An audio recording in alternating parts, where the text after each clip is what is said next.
Hello guys, तो आज हम जा रहे थे अपनी दीदी के यहाँ गांव में अतरपुरा। यहाँ पर लगा हुआ था मेला देखने के बाद हम लोग चल दिए थे गांव में के लिए। तो हमें लेने के लिए जिया जी आए थे तो भाभी ने ढक लिया था मुंह, और ये पंखा लिया था हमने मेले में से, तो वो बाबू की हवा कर रही थी। तो यहाँ पर जिया जी दो दो करके हम लोगों को छोड़ कर आएंगे घर।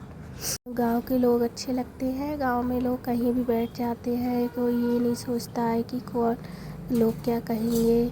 कुछ लोग यहाँ पे मेला देखने के लिए बाइक से और साइकिल से आ रहे थे गांव में से। तो अब हम लोग पहुँच चुके हैं घर। तो दीदी हमारे लिए पानी के लिए लेने गई हैं गिलास, और देखो आयुष ये आते ही खेलने लगा बॉल से। मेले में से बॉल ली थी इसने, से खेलने लगा। और ये दीदी ने हमारे लिए निकाला फ्रिज से पानी। गांव में ना लोग कितने भी वैसे हो, लेकिन जब कोई मेहमान आता है तो बहुत अच्छे से बात करते हैं, बहुत अच्छे से मिलते हैं। गांव का माहौल इसलिए ही अच्छा लगता है। तो यहाँ हम लोगों को दिया था एक एक करके पानी पीने के बाद हम लोगों ने यहाँ पर करा था थोड़ी देर आराम। फिर आराम करने के बाद ये दीदी खिला रही थी बाबू। यहाँ पे हुई थी थोड़ी देर बातें, और फिर हम चल रहे थे अपनी मौसी के घर। ये गांव में ही हमारी मौसी का भी घर है और हमारी दीदी का भी घर है। एक ही गांव में हमारी 2-3 रिश्तेदारी हैं।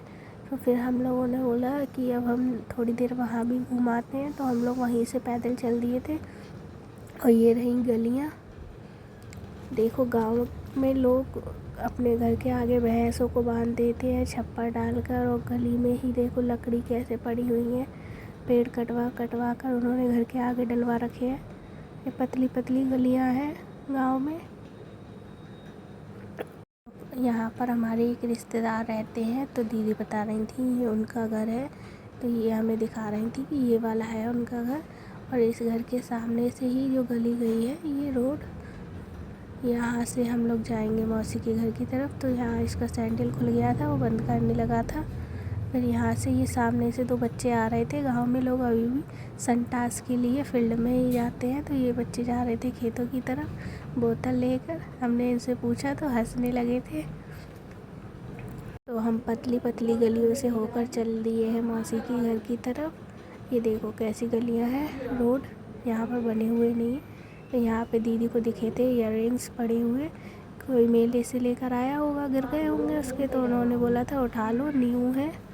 तो हम लोगों ने इयररिंग उठाकर फिर हम चल दिए थे आगे। और यहाँ रहा तालाब। ये है तलैया, गांव में बोलते हैं तालाब। तो यहाँ पे कुछ लेडीज़ बैठी हुई हैं बच्चों को लेकर, और यहाँ पे भैंस बंधी हुई हैं। भैंस चल रही थी, घास खा रही थी यहाँ पर। ये देखो तालाब, कितना काई हो रखी है तालाब में, पानी में हरा हरा रखा है। दोनों तरफ हरियाली हरियाली दिख रही है।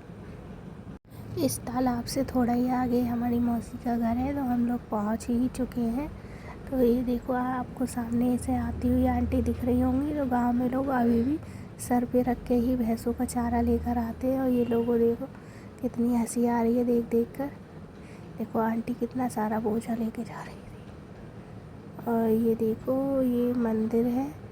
मंदिर पे बहुत सारे फूल लगे हुए थे। यहाँ मंदिर के पास में ही है हमारी मौसी का घर। तो ये लोग खुश हो रहे थे कि इतनी गर्मी में चलने के बाद फाइनली हम लोग पहुँच गए। गांव में कुत्ते बहुत होते हैं। और ये कुछ लोग भीड़ लगाए हुए खड़े हुए थे यहाँ पे। हम लोग यहाँ पे, ये रहा हमारी मौसी का घर। घर के बाहर ही बनी हुई थी भैंसें। तो भैंसों के साथ में स्वागत करते हुए हम लोग चल दिए थे अंदर की तरफ एक एक करके। ये देखो भाभी थक गई हैं कितना, कैसे चल रही हैं। बाबू को लेकर दीदी पहुंची थी अंदर। और ये देखो हम लोग पहुंच गए अंदर, तो कोई दिखाई नहीं। फिर हमें मिलती हैं भाभी बना रही थी रोटी चूल्हे पे। गांव में अब भी लोग चूल्हे पे रोटी बनाते हैं, गैस बचा कर रखते हैं और चूल्हे पे रोटी सेकते हैं। तो मौसी हमारी थी छत पर। तो दीदी ने लगाई थी छत पे आवाज़ मौसी के लिए। भाभी से पूछा था मौसी कहाँ है, तो भाभी ने बोला छत पर है। तो ये छत से आ रही है मौसी, मक्का सुखा रही थी। अभी मक्का का टाइम चल रहा है, तो मक्का फैला रखी थी। उन्होंने धुले हैं हाथ। और ये हमने देखा यहाँ पर है गुलाब का पौधा। तो इस पर देखो कितने सारे गुलाब के फूल लगे हुए हैं, खिले हुए। ये देखो आप लोग हमारी मौसी का घर कैसा लगा आप लोगों को। तो भाभी ने छुए थे मौसी के पैर। और फिर दीदी ले गई थी बाबू को खाट पर लेटा दिया था। और यहाँ पे करने लगी थी हवा उसकी, और देखो कितने आराम से हवा करवा रहा था। गर्मी बहुत ज़्यादा हो रही थी। ये देखो देविका को अभी भी जाने की पड़ी हुई है, बैठ नहीं रही है, कह रही है चलो चलो। यहाँ पे रुक ही नहीं रही थी, अच्छा ही नहीं लग रहा था। और भाभी धोने लगी थी हम लोगों के लिए चाय नाश्ता के लिए बर्तन। मौसी थोड़ी देर बैठी थी हमारे साथ में। ये देखो बाबू कैसे मुँह घिट रहा था। तो यहाँ पे बाबू के साथ में मौसी ने करी थी थोड़ी देर बातें और खिलाया था उसे। देविका देख रही थी बार बार अपने पंखे को थैली में, मेरा पंखा तो नहीं ले लिया किसी ने। तो यहाँ पे आ गई थी भाभी। फिर भाभी ने हम लोगों के सबके छुए थे पैर एक एक करके, क्योंकि ये हमारे मौसेरे भाई की पत्नी थी। तो मौसी कह रही थी लल्ली से कि खिला लो बाबू को, वो आ नहीं रही थी, भाभी के पीछे छुपी हुई थी देखो। और वैसे दूर से आवाज़ लगा लगा के भाग रही थी। तो फिर हम लोगों ने यहाँ पे काफ़ी देर आराम करने के बाद हम लोग चल दिए थे घर के लिए। आप लोग हमें बताना कैसा लगा आपको हमारा ये गांव का ब्लॉग। और जय श्री राम।